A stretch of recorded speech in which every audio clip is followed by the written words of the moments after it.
السلام علیکم ورحمۃ اللہ. لا حول ولا قوة الا باللہ. حسبنا اللہ ونعم الوکیل. یا حی یا قیوم برحمتک استغیث. الحمد للہ رب العالمین والصلاة والسلام علی سید الانبیاء والمرسلین وعلی آلہ واصحابہ وازواجہ اجمعین الی یوم الدین. میں نے بتایا تھا کہ 7ویں صدی ہجری جو ہے مسلمانوں کی اس امت میں، وہ بہت بڑا امتحان ہے. پہلی افتاد اس حوالے سے ٹوٹی کہ 7ویں صدی ہجری کے اندر جو ایوبی سلطنت تھی، اس کا ایک بادشاہ تھا الملک المظفر المتوفی 630 ہجری.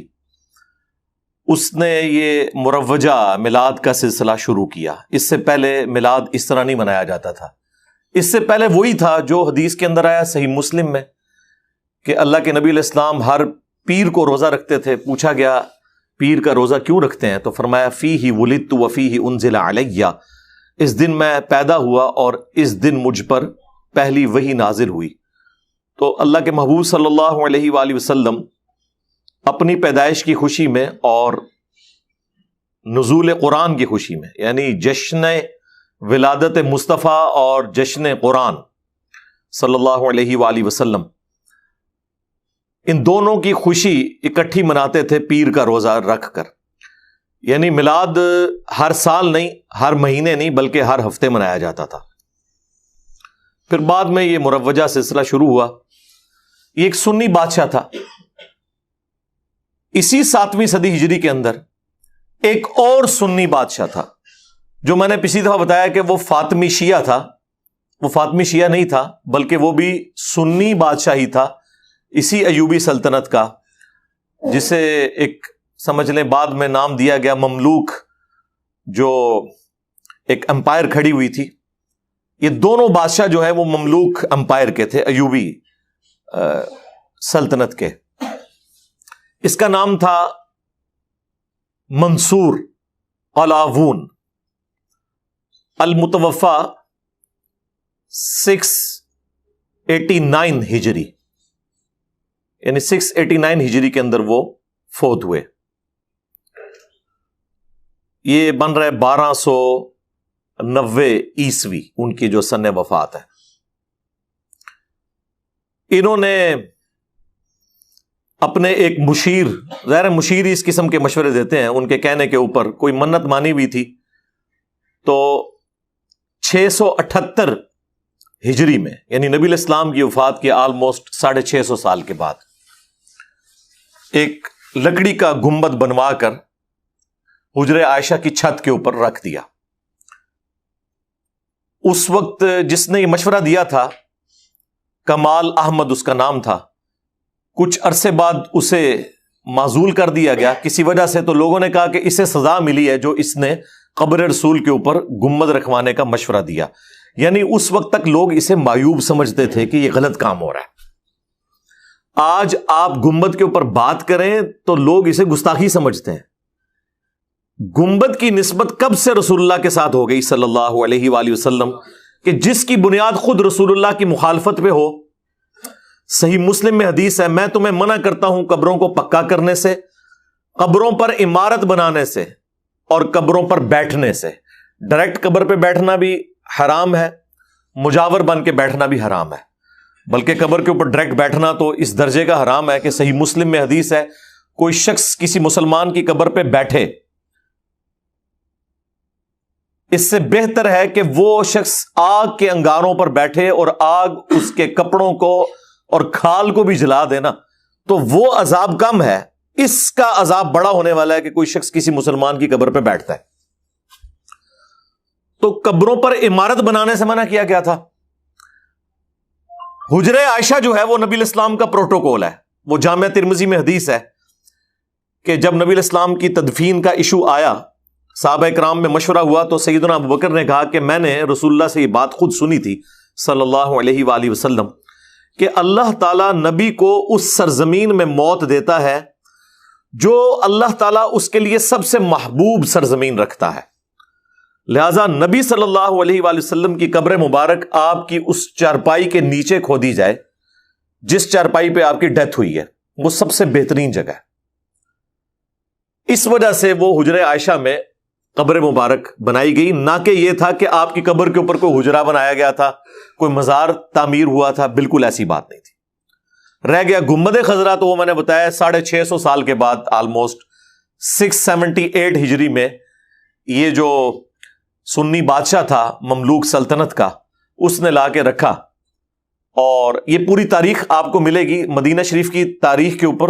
ورلڈ وائڈ ایک بک ہے، آج سے آلموسٹ سمجھ لیں آپ 500 سال پہلے لکھی گئی ہے، علامہ سمہودی کی، المتوفا 911 ہجری، وفاء الوفا، اتنی موٹی بک ہے، اس کا اردو ترجمہ بھی ہو چکا ہے، ہم وہ پیج بھی انشاءاللہ لگا دیں گے جس میں پوری مدینے کی ہسٹری لکھی ہوئی ہے۔ بہرحال یہ گنبد وہاں پر رکھ دیا گیا، پھر وقتاً فوقتاً کبھی اس کے اوپر سفید کلر ہوتا تھا، کبھی اس پہ بلو کلر ہوتا تھا، گرین کلر کبھی بھی نہیں ہوا، جب تک کہ سلطنت عثمانیہ نے اسے ٹیک اوور کیا، اور وہ بھی مختلف کلر چلاتے رہے۔ پہلی دفعہ جو اس کو گرین کلر ہوا ہے نا، وہ آج سے 200 سال پہلے ہوا ہے، بمشکل 1837 عیسوی میں۔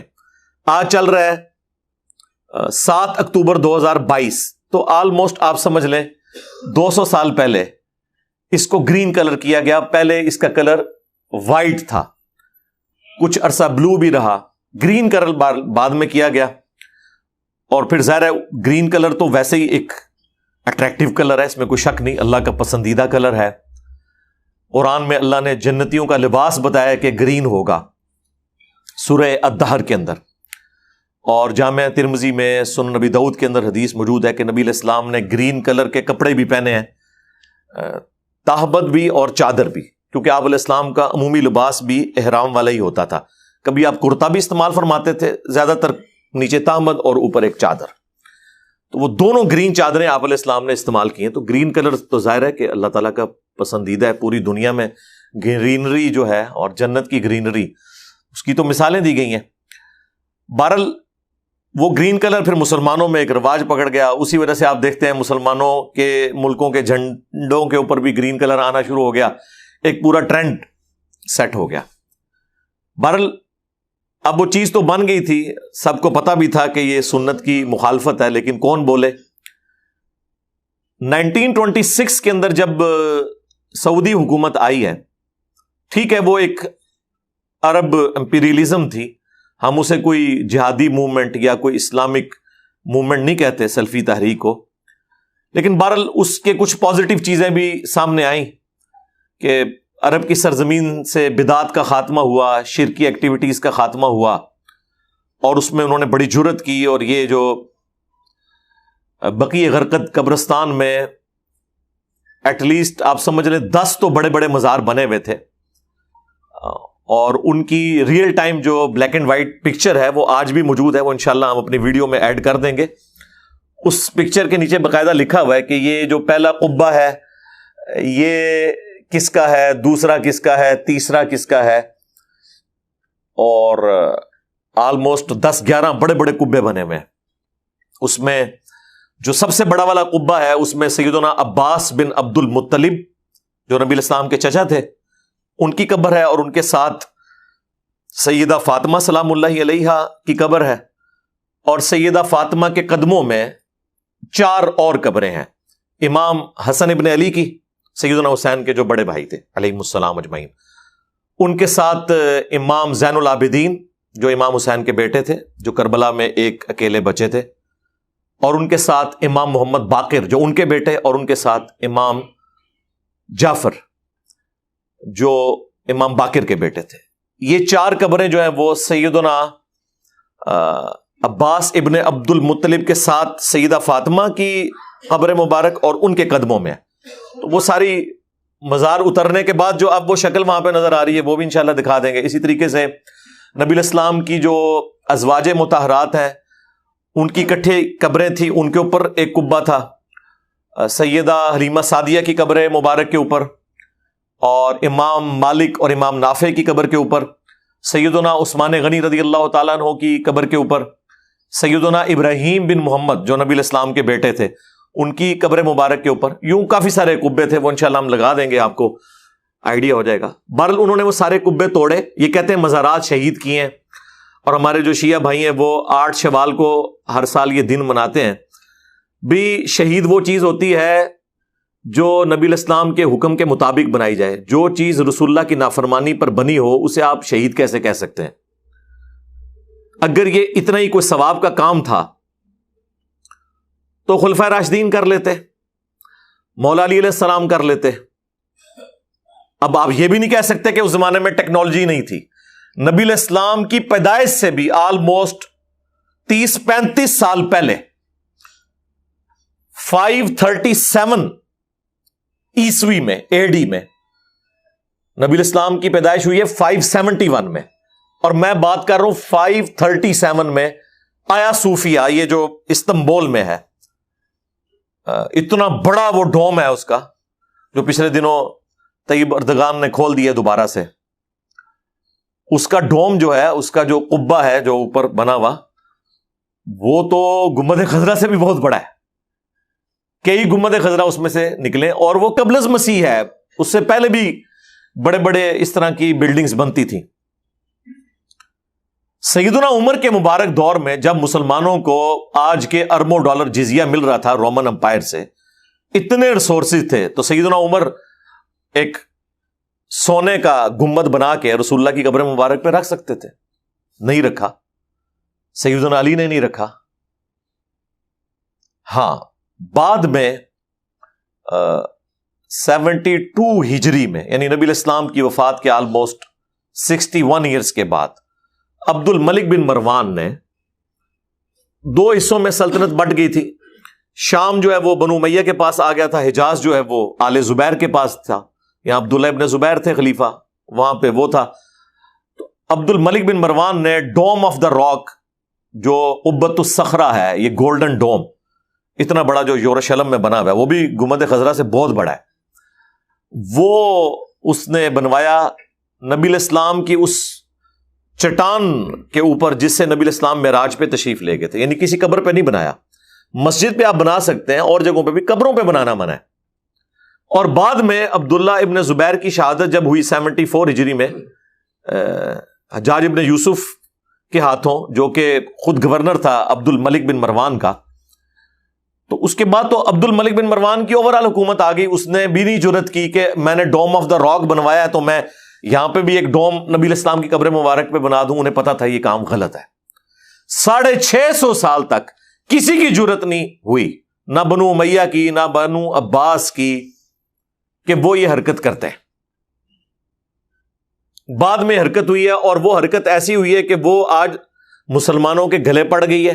دنیا کے سارے مزار اس بنیاد پہ بنائے جاتے ہیں۔ جب ہم لوگوں کو حدیث سناتے ہیں صحیح مسلم کی کہ نبی الاسلام نے فرمایا میں تمہیں منع کرتا ہوں قبروں کو پکا مت کرنا، قبروں پر عمارت مت بنانا، قبروں پر مت بیٹھنا، تو یہ حدیث ان کے لیے ریجیکٹ کرنا بڑی آسان ہو جاتی ہے گنبد خضرا کی مثال دے کے۔